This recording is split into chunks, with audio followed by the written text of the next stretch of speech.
Welcome back. A couple of days ago, a listener of this podcast sent me an email asking me if I had any thoughts on the dimensions of Noah's Ark. Now, I have no settled opinion on the matter, but I have a few thoughts that I thought I'd throw at the issue and then open it up to see if anyone else has any suggestions or reflections on the matter. The dimensions of Noah's Ark are given in Genesis chapter 6. In verse 14 following, God says to Noah, "Make yourself an ark of gopher wood, make rooms in the ark, and cover it inside and outside with pitch. And this is how you shall make it. The length of the ark shall be 300 cubits, its width 50 cubits, and its height 30 cubits." So it's 300 by 50 by 30. And he's told, "You shall make a window for the ark, and you shall finish it to a cubit from above, and set the door of the ark in its side. You shall make it with lower, second, and third decks." So you have a description of Noah's Ark here, a description of a three-decked vessel, and this three-decked vessel has a window or skylight at the top, some have suggested. It has a door, and it has three decks, presumably of 300 by 50 by 10 in height, all measured in cubits. The first thing that this might remind us of are the dimensions of the tabernacle. The dimensions of the tabernacle are 30 in length and 10 in width and 10 in height, all in cubits. And then the dimensions of its courtyard are 100 cubits by 50 cubits. The dimensions of the temple double the measurements of the tabernacle. So the dimensions of the temple are 60 cubits by 20 cubits by 20 cubits. Or 30 cubits, depending upon what we're measuring. The tabernacle is 3 times as long as it is wide, and the courtyard is twice as long as it is wide. Now that might be interesting in itself. We have the dimensions are also somewhat reminiscent. Courtyard 100 by 50, 3 times that length is the length of the ark. So it's 3 courtyards of the tabernacle put together. On the other hand, the tabernacle is 3 times its length. It's 3 times its width, rather. And so it has 3 separate sections. It could be divided into 3 separate sections of equal distance. Its core central section, the Holy of Holies, is 10 by 10. It's a cube shape. And in a similar way, we could say that the courtyard multiplied 3 times that's the length of the tabernacle. So maybe what we're seeing is a sort of tabernacleizing of the courtyard as its length is multiplied by 3. Other interesting things to notice is the significance of certain numbers, the recurrence of certain numbers within the story. If you read the story of the Ark narrative, you'll see at the very central numbers, there's 150 days of the waters rising, and then 150 days of the waters abating until he lands upon Mount Ararat. That's 300 altogether. So the length of the ark is the length of the days that the ark was afloat. Also, when we think about Noah's age at the time of the start of the flood, Noah is 600 years old. 150 times 4 when the flood comes, or 300 times 2. After the flood, he lives for 300 years and 50 years. Again, his years, the years of his life, recall the dimension of the ark. And so I think there's something going on in these sorts of figures. The 2 central numbers of the flood, as I've mentioned, are these 2 periods of 150 days. So these 2 essentially 5-month periods at the centre. And it suggests some association with the length of the ark itself. We also see some other interesting numbers within the narrative. We see 7 recurring on a number of occasions.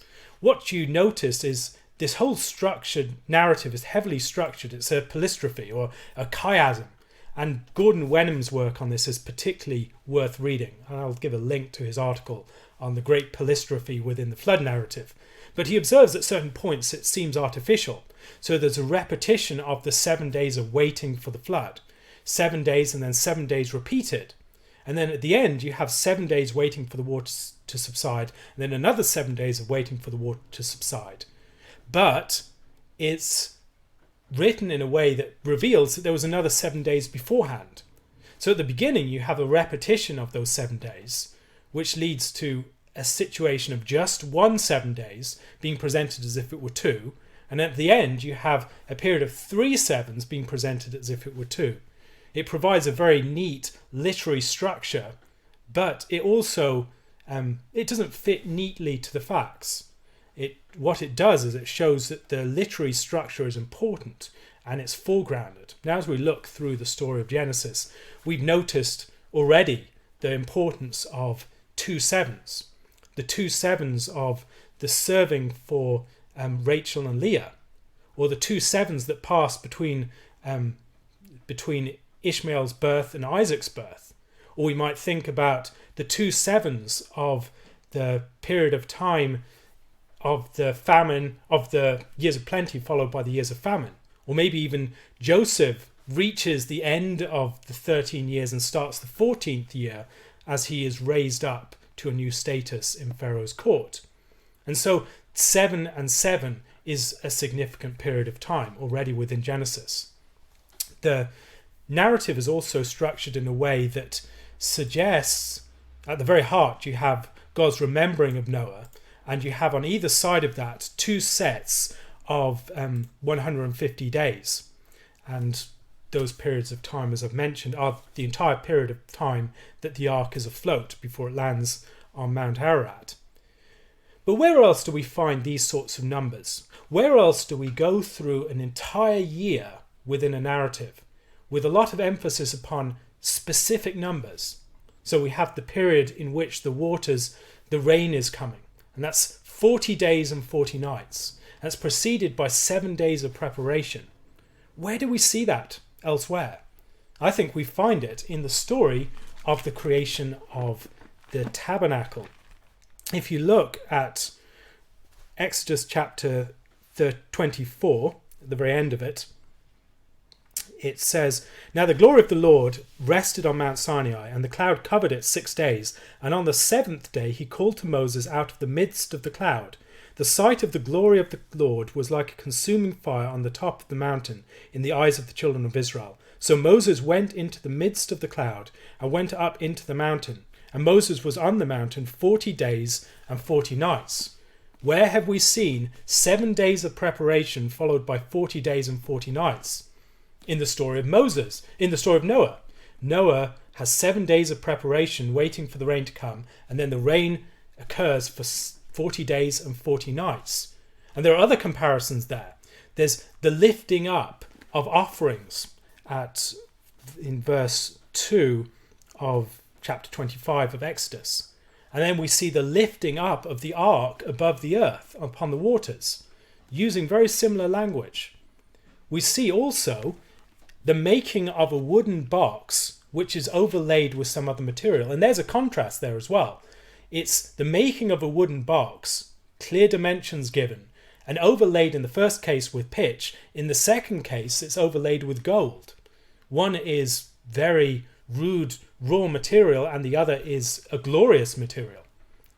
The covering of the mercy seat was also seen to be some sort of connection. And within this story, I think we are seeing a parallel, that there is a parallel between the creation of the tabernacle, that this precedes, the 7 days and the 40 days, precedes the creation of the tabernacle. And the 7 days and 40 days in the story of Noah, it is the actual event of the start of the flood. Waiting for the start of the flood, and then the 40 days as the rains descend. Recognizing these two narratives alongside each other, you also should notice that they have a year pattern. If we're following a lunar calendar for Noah's year, then it's a full year that passes. A full year that passes from the day he gets on the ark to the day that he leaves it. And we have a full year passing in the story of Exodus as well. It says, then the Lord spoke to Moses, saying, on the first day of the first month you shall set up the tabernacle of meeting, etc. This is the first day of the first month of the new year. They've gone through the whole Exodus experience, and that new year was established at the beginning of the Passover. It was the first of months for them in chapter 12 of the book of Exodus. So we have two narratives following a year pattern, both involving strict instructions to make a particular box that's overlaid with some other material. And the words there also record the word for the mercy seat, the covering. It has similar details in that respect. It also involves 7 days and 40 days. It involves measurements that are reminiscent, that this courtyard that is almost tabernacleized. And that connection, I think, suggests that these two stories can be read alongside each other in a way that is illuminating. That as Israel leaves Egypt, they have a period of 1 year. And that 1 year is this journey when they end up landing upon a mountain. And landing upon the mountain, this new reality is created that is related to the mountain. If you read the description of the Ark and its various dimensions and other things like that, the Ark of the Covenant, and if you read, it's not the same word in the Hebrew, even though it is the same word in English, you'll see that the Ark corresponds to the mountain, the box of the Ark, and then the covering can correspond to the pavement, that the elders of Israel see this pavement above them, and God is above that pavement. So God's presence above between the cherubim, above the mercy seat. And so you have an image that corresponds with the mountain. And this, I think, is also one thing that will help us to think about the relationship between the Ark of Noah, Mount Ararat, and what's being formed in that occasion as well.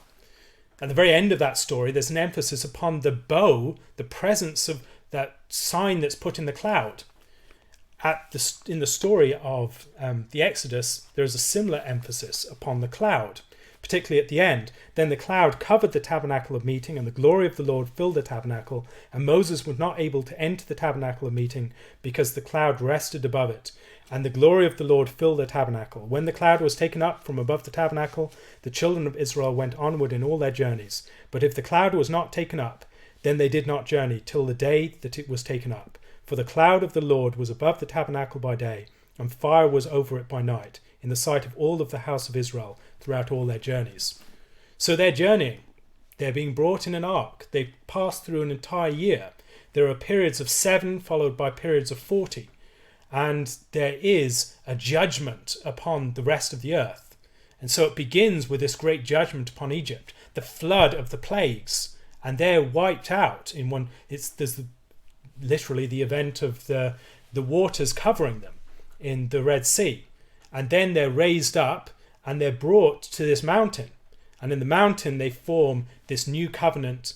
And there's the emphasis upon the cloud at the end. So I think reading those two narratives alongside each other is illuminating, and it may help us to understand the dimensions of the ark, that the dimensions of the ark are connected with the dimensions of the tabernacle and its courtyard.